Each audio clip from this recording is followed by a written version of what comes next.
बिस्मिल्लाहिर्रहमानिर्रहीम। अस्सलाम वालेकुम डियर स्टूडेंट्स। आज हम सेकंड ईयर का चैप्टर नंबर 19 का जो टॉपिक पढ़ने जा रहे हैं उसका नाम है Planck's assumption about black body radiation curve. So students, black body radiation curve आप लोगों ने पहले डिस्कस किया हुआ है हमने। उसमें क्या था कि एनर्जी डिस्ट्रीब्यूशन जो थी वो नॉन यूनिफॉर्म थी। इस तरह से जो कर्व्स आपको याद हो हमने डिस्कस की थी, तो उन कर्व्स को एक्सप्लेन करने में प्लैंक ने भी अपना जो है वो हिस्सा इसमें डाला।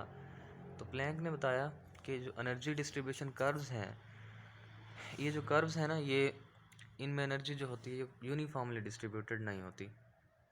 ठीक है।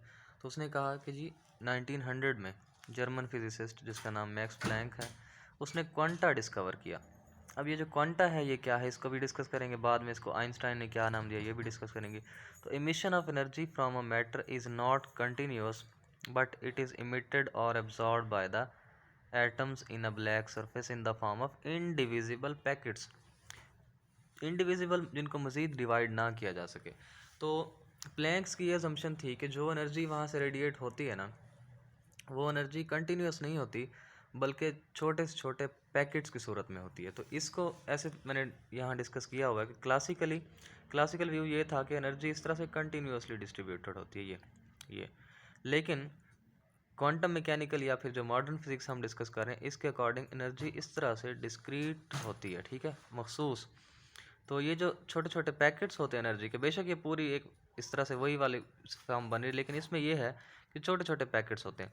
जैसे हमारे पास एक टब है या एक छोटी सी बाल्टी है ना, उसमें अगर पानी है हमने भरा हुआ यहाँ तक, तो वो पानी इस तरह से मौजूद है। या फिर अगर इसी तरह से इस टब को या बाल्टी को हम छोटे छोटे पानी के शॉपर भर के, ठीक है, इस तरह से रख दें तो पानी की अमाउंट भी वहाँ इक्वल हो। तो इसके अकॉर्डिंग ये है, ये था क्लासिकल व्यू कि क्लासिकली इस तरह से कंटिन्यूस होती है, ऐसे पड़ी होती है।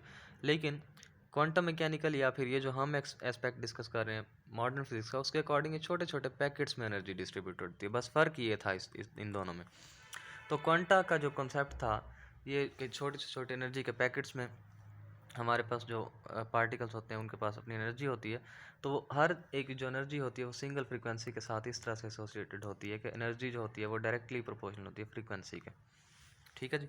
तो अगर हम इस प्रोपोर्शनल को ख़त्म करें तो E is equal to H F हमारे पास आ जाएगा। एच जो है, एच को हम प्लैंक कांस्टेंट कहते हैं और इसकी वैल्यू 6.63 मल्टीप्लाइड बाई 10⁻⁻³ जो होल सेकंड है। अच्छा, उसके बाद इसी डिस्कवरी पे इसको 1980 में नोबेल प्राइज़ भी दिया गया कि क्योंकि इसने क्वांटा जो दरियाफ्त कर लिया एनर्जी का, और इसने बताया कि एनर्जी जो है वो डिस्क्रीट होती है, ठीक है, मखसूस होती है। तो हर एक जो पार्टिकल है उसके पास अपनी मखसूस एनर्जी होती है जो कि डायरेक्टली रिलेट कर देती है फ्रीक्वेंसी के साथ। और फिर एनर्जी और फ्रीक्वेंसी का ये रिलेशन उसने जो दिया E is equal to H F का, इसी की बेस पे इसको 18 साल बाद नोबेल प्राइज़ भी दिया गया। तो इसी के साथ साथ इसमें जो कंट्रीब्यूशन आइंस्टाइन ने भी की, आइंस्टाइन की कंट्रीब्यूशन ये थी, आइंस्टाइन ने कहा, हमें पता है ना फेमस इक्वेशन होती है E is equal to M C square, Einstein की जो इक्वेशन है। अगर इसको हम इस तरह से डिस्कस करें कि हमारे पास E is equal to M C square जो था, एम सी स्क्र, अगर मैं इसको लिखूँ एम सी और फिर सी साथ में लिख दूँ, तो आपको स्टूडेंट पता है P is equal to M V होता है। ठीक है, P is equal to M V. अगर V को हम स्पीड ऑफ लाइट कह रहे हैं तो यहाँ पे ये V जो है वो C से रिप्लेस हो जाएगा, तो लिहाजा ये बन जाता है P। तो हम फिर इस तरह यहाँ लिख सकते हैं E is equal to P C, क्योंकि P जो है वो एम सी आ गया और साथ में ये वाला C साथ आ गया। ठीक है, तो यहाँ पे इसी को हमने लिखा हुआ है E is equal to P C. दूसरे नंबर पे ये अगर एनर्जी हमें हमें पता चल रही है उससे आइंस्टाइन की थ्योरी के अकॉर्डिंग, तो हमें अभी जो पिछला हमने टॉपिक डिस्कस किया इसमें ये है प्लैंक्स ने क्या बताया था कि E is equal to H F, ये प्लैंक्स की असम्पशन है। अगर हम इन दोनों इकट्ठा करें तो हमारे पास आ जाएगा E is equal to H F और E is equal to M C square. इन दोनों का जब हम कंपैरिजन करते हैं तो हमारे पास आता है M C square is equal to H F. फिर से वही अरेंज करें एम सी और अलहदा कर लें तो यहाँ पे बन जाएगा M C is equal to H C over lambda. ये जो एक सी है इस सी से एक सी कैंसिल हो जाएगा। ठीक है जी। अब इस एम सी को हम क्या कहते होते हैं, पी। ठीक है, इसको मोमेंटम कह देंगे, तो ये हमारे पास हो जाएगा P, M C is equal to H over lambda. ये जो है आइंस्टाइन की कंट्रीब्यूशन थी। ये स्टूडेंट ये जो इक्वेशन है ना ये बहुत इंपॉर्टेंट है, ये दो चीज़ों के बारे में बताती है। पी जो है किसी भी पार्टिकल के पास होता है मोमेंटम, क्योंकि एम वी के बराबर है मैस उस पार्टिकल का होता है, वेलोसिटी के साथ वो मूव कर रहा होता है। जबकि एच यहाँ पे हमने प्लैंक कांस्टेंट डिस्कस किया है, और स्टूडेंट यहाँ से एमसीक्यू भी बनता है कि ये जो जॉल सेकंड है, ये यूनिट है एंगुलर मोमेंटम का भी, ठीक है। तो ये यूनिट जो है, जो एंगुलर मोमेंटम का यूनिट है, वही यूनिट इसका है प्लैंक कांस्टेंट का, ठीक है। तो एमसीक्यू आ जाता है कि which pair has the same units. तो वहाँ पे जो पेयर होगा आपके पास प्लैंक कांस्टेंट वाला और दूसरा एंगुलर मोमेंटम वाला, आपने उसको टिक कर देना क्योंकि इन दोनों के यूनिट सेम है। तो P is equal to H over lambda, ये इक्वेशन बड़ी इंपॉर्टेंट है, इसको ज़रा डिस्कस करते हैं। स्टूडेंट ये देखें, P जो है मोमेंटम है, मोमेंटम हमेशा पार्टिकल नेचर को शो करता है, ठीक है। और जो वेवलेंथ है ये किस नेचर को शो करती है, वेव नेचर को। तो ये वेव नेचर और पार्टिकल नेचर की डुअलिटी भी है, ठीक है। वेव पार्टिकल डुअलिटी को भी हम इसी इक्वेशन से हम यूज़ कर सकते हैं। स्टूडेंट आपकी बुक में ना एंड पे कुछ लाइंस लिखी हुई हैं, उन लाइंस को मैंने इस तरह से कन्फाइन किया है कि in electromagnetic spectrum at higher energy gamma radiations can be easily determined as quanta. कि जब आप डिस्कस करेंगे ना, आपकी बुक में वहाँ पे एक टेबल शो किया हो इसी टॉपिक के साथ, कि इस तरह से विजिबल रेंज में ऊपर गैमा रेज हैं, फिर नीचे इसके साथ विजिबल लाइट है, उसको 7 कलर में जो डिस्ट्रीब्यूट किया वेवगायर वाले में, और फिर उसके बाद एंड पे आपके पास है रेडियो वेव्स। एंड पे क्या है जी, रेडियो वेव्स है। तो जो वेवलेंथ है स्टूडेंट्स, वो नीचे को इंक्रीज़ कर रही है, वेवलेंथ इस तरह इंक्रीज़ हो रही है, और एनर्जी जो है इस तरह ऊपर इंक्रीज़ हो रही है, ठीक है। अच्छा, यहाँ से देखना ये है हमें, ये जो लाइन लिखी हुई है, in electromagnetic spectrum at higher end, जो ऊपर वाला एंड है ना, वहाँ पे क्या है, गैमा रेज है, ठीक है। At higher end gamma radiations can easily be determined as quanta. क्यों? क्योंकि वहाँ पे ऊपर को अब जब आप जाते हैं तो ऊपर को क्या हो रहा है, वेवलेंथ कम हो रही है, नीचे को वेवलेंथ बढ़ रही है।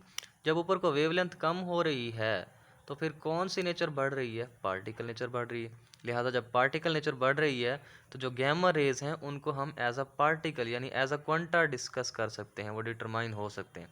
जबकि जब हम लोअर एंड पे आते हैं तो लोअर एंड में आप देखें वेव बढ़ रही है, वेव लेंथ बढ़ रही है, इसका मतलब वेव नेचर बढ़ रही है और पार्टिकल नेचर कम हो रही है।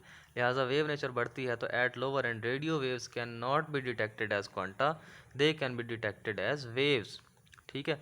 तो रेडियो वेव्स वहाँ पे वेव्स की सूरत में होती हैं।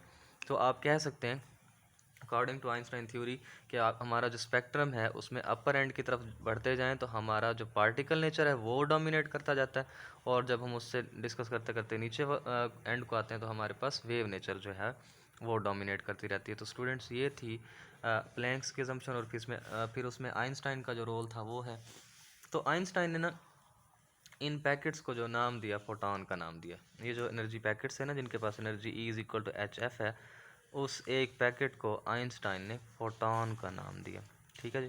तो फोटॉन क्या है, पैकेट ऑफ एनर्जी है, ठीक है। तो एनर्जी के पैकेट्स हैं जो लाइट में मौजूद होते हैं, ठीक है। तो ये जो है फोटॉन के बारे में भी आइंस्टाइन ने बताया, और प्लैंक्स ने ये एक बहुत इंपॉर्टेंट बात बताई कि बिल्कुल ये जो हम पहले डिस्कस करते आए, यानी जो एनर्जी है वो कंटिन्यूस सूरत में नहीं होती, बल्कि एनर्जी स्मॉल इंडिविजिबल पार्टिकल्स की सूरत में होती है, और उन स्मॉल इंडिविजुअल पार्टिकल्स को क्वांटा का नाम दिया प्लैंक्स ने, और फिर बाद में उसको एक्सप्लेन करते हुए आइंस्टाइन ने कह दिया कि ये फोटॉन्स कहलाते हैं। स्टूडेंट्स, ये था हमारा आज का टॉपिक जिसमें हमने प्लैंक्स असम्पशन डिस्कस की। कल का हमारा जो नेक्स्ट हमने करना है वो बहुत इंपॉर्टेंट टॉपिक है, जिसको हम डिस्कस करेंगे इंशाल्लाह बोर्ड पे ही, और वो टॉपिक है हमारे पास फोटो इलेक्ट्रिक इफेक्ट। बहुत ही इंपॉर्टेंट टॉपिक है। हम इसके बाद यानी रेडिएशन का इंटरेक्शन डिस्कस करने जा रहे हैं मैटर के साथ, किस किस तरह से होता है। तो उसका हम इंशाल्लाह कल डिस्कस करेंगे, नेक्स्ट लेक्चर में आपको मिल जाएगा। तब तक के लिए अल्लाह हाफिज़।